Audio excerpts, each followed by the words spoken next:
Are we just stupid or are we super clever? Because there is a huge rise in the number of South Africans participating in pyramid schemes. It could be a sign of people's desperation, of course, but maybe they're just a couple of clever people who realize that there are enough people dumb enough to keep giving them money. Do these schemes work and the 30-40% returns? The books tell us it's complete rubbish. This is The Moneymakers. I'm Bruce Whitfield, consumer journalist and author. Maya Fisher-French, and in our Joburg studios, Gerald Mwandiambira, who's a chartered financial planner, to talk about why we're seeing this huge level of support for schemes. And let's name it Gerald Mwandiambira. Let's call it Triple M if you like, because there's an awful lot of hype, an awful lot of excitement and an awful lot of money going into this particular scheme. I think it's a sign of the times, Bruce. Basically what we have is a scenario where when things get tougher in the economy, people get desperate. There's a combination of two factors. One is guilt, that people have not been planning financially for a rainy day, so to speak. And also it's greed, in that some of these returns which are offered are so high. I mean, 30% a month, let's put into reality. That works out to it's 360% per annum.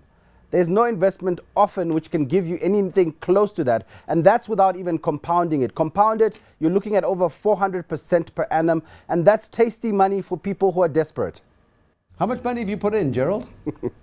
I wish I had, but I haven't put in. But the way it works is that people who put in small amounts of money get paid quickly and immediately. They go spread the word. New members come in and join. And that's how the cycle goes. The larger amount of money you put in, it gets tricky after that. Have you been invited by anybody? Is anybody in your network, your circle, said to you, Gerald, I've got this great thing. Let's put some money in this thing together? Yes, I know people who I've talked out of it in my family, and this scheme actually recruits outside banks. They are that bold that they stand outside a bank and say, why get 10% a year when you can get 30% per month? They're recruiting like crazy. And the difference with this particular scheme is that they have already prepared their members for objections. So often what happens is they've been told that banks are the biggest Ponzi scheme. Money is not necessary. Let's have Mavros and Bitcoins. And they've basically created objections already in the minds of the members, which makes it very difficult to convince them that this thing is a Ponzi scheme. I wonder if Maya on Money has managed to avoid it. Maya Fisher-French. That's the same outfit I saw you wear last time I saw you. Clearly times are tough. Times are tough. How much money have you lost? Yeah, so well, I'm double M as opposed to triple M. So, but Bruce, I had a temptation just to put in 1,000 Rand and see how it works, because I wanted to see firsthand. Obviously, I've been engaging with members and they've been emailing me and explaining how it works. So I thought, well, maybe I should do it myself as a journalist and test it out. But I actually couldn't bring myself to perpetuate the myth. And it's not the 1,000 Rand that I'm going to lose. It's more the fact that I'm going to perpetuate this any longer. And You couldn't stand it if you did get the 30% back at the end of month one, and within two or 3 months you doubled your money, because you'd be tempted to put in more. Well, you know what? I invested in Standard Bank. It's up 30%. So maybe Standard Bank is actually the Ponzi scheme as everybody claims banks are. So for me, I'd rather stick to an investment I understand, and I understand where the returns are coming from. And I think, for me, what I really object to in all of this is if you want to go and you want to put money there and you don't want to listen to anybody else, fine. But what concerns me, Bruce, is we're getting people phoning into radio stations boasting about the amount of money that they are effectively making out of other people's donations. So, how do you feel that somebody else is putting money in with no hope of a return, by the way, and they're very open about that. They said there's no guarantee, and we've got this all over media and on the websites and that, there's no guarantee of this return, but please take the risk because I need to keep funding my new lifestyle. And I have a huge objection to that. There's something really morally corrupt about something that relies on people's donations to keep your lifestyle going. Now, I've heard it described as a theft program. I mean, a financial advisor I was chatting to last week said this is nothing short of theft. We just don't have a legal framework to stop it. Well, exactly. So you've got a situation where you go and you anonymously put money into an ATM machine. You're given a bank account. And you trust that this bank account belongs to another AAA member and not perhaps the Russian syndicate running this, and that money is then being handed over to some person who needs this donation. You put this money in anonymously with the great hope that when you, in 30 days' time, apply for your donation and ask for help, that you will receive it. So it's all just hope. It's all hope. Well, okay, so I mean, Gerald, when we look at it, we've seen these things come and go in the past. Why is it that the great South African public, many people say that this is being worked through the Stokvel system, but others, and I've had conversations with people claiming to be chartered accountants and claiming to be lawyers and all sorts of other highfalutin qualifications, are going hell for leather into this system? I think it's really a matter of greed. I think we are a consumption-based economy. Basically, if you look at the South African Reserve Bank numbers, the household debt to income is over 75%, at 78%. If you look at the household savings versus income, it's at minus 2.3%. So we are a country which just loves to spend. And any opportunity that allows people to feel that they are spending is seen as an attractive opportunity. Also, what you're getting is, I think you're getting a bit of social activism where people are protesting against somewhat the financial system in terms of saying banks are Ponzi's, insurance schemes are Ponzi's. It speaks and it speaks directly to us professionals that we ought to be doing more around financial education and financial capability to the people, because although there's much more information available, it's clear that people still don't quite understand how the financial system works.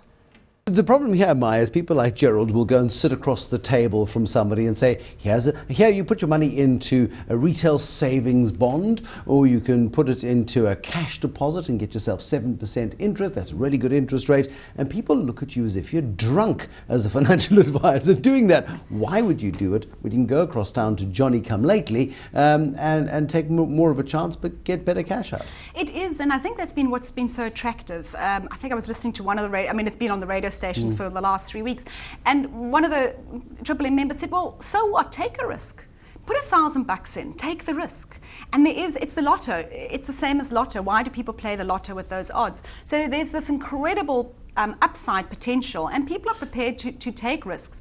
I think what's concerning me now also in where we are within the Triple M system is that how many people are now borrowing money to put money in, and when they don't get the money back, because eventually the system by its nature implodes, how many people are going to be owning micro-lenders? How does it implode? It simply implodes by virtue of the fact that you eventually run out of friends, fools and family to draw into the net, and once those run out, the money stops flowing in and it implodes from the center. Bruce, the thing is, it's exponential. So your growth has to be, I can't remember the numbers, but it's sort of like 1,000% sort of exponential growth in order to, remember, you're not just trying to give back the person their 1,000 rand, you're trying to give them back 1,300 rand. Yeah. So the number of new members has to grow exponentially, and that is where it eventually implodes, because the numbers eventually get to a point where it just cannot grow anymore. And of course, any query by authorities or by the media can exacerbate that situation, which is why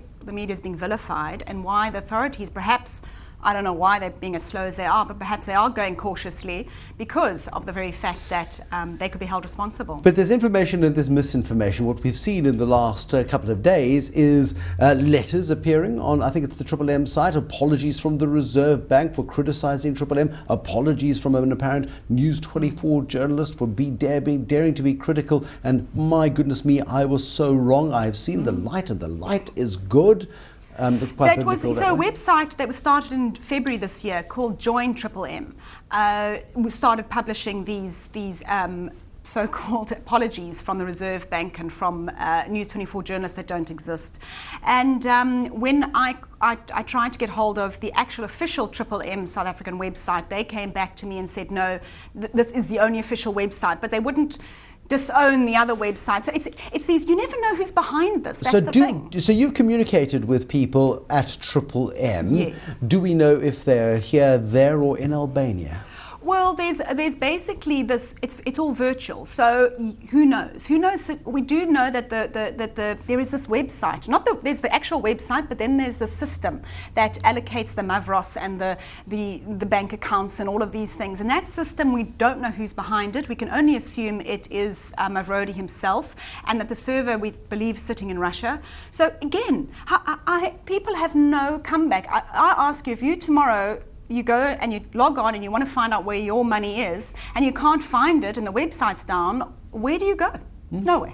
Yeah. What happens, Gerald, when this all goes pear-shaped? We're going to see public outcry, outrage, and demands that the Reserve Bank step in and bail out depositors like they did with African Bank? Something like that? Am I seeing the future? Definitely. I think that's the way things go.